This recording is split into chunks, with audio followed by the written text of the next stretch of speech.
Kinwestiyon sa pagdinig ng Kamara, mabilis umanong paggastos ng confidential at intelligence funds ng Office of the President.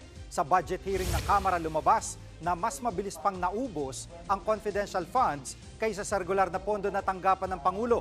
Questionable ito para kay ACT Teachers Party List Representative Antonio Tino. Tingin ng kongresista, mas maluwag ang paggastos sa confidential funds dahil hindi ito sakop ng audit ng COA. Depensa ng sponsor ng presidential budget na si Congressman Albert Garcia, ginastos ang confidential funds sa mga programang may kinalaman sa pambansang seguridad at pagsugpo sa krimen. Wala pang tugon dito ang palasyo. Ni isang kusing ay walang natitira po, no, sa cash disbursements. No? Every single peso is spent.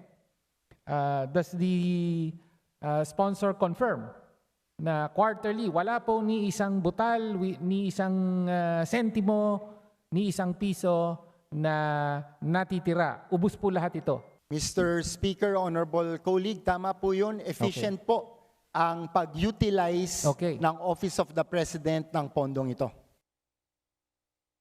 Mga kapatid, Jig Manikad po. Pagdating sa mahalagang balita sa loob at labas ng bansa, dapat una sa lahat, mag-follow at mag-subscribe na sa social media pages ng News 5.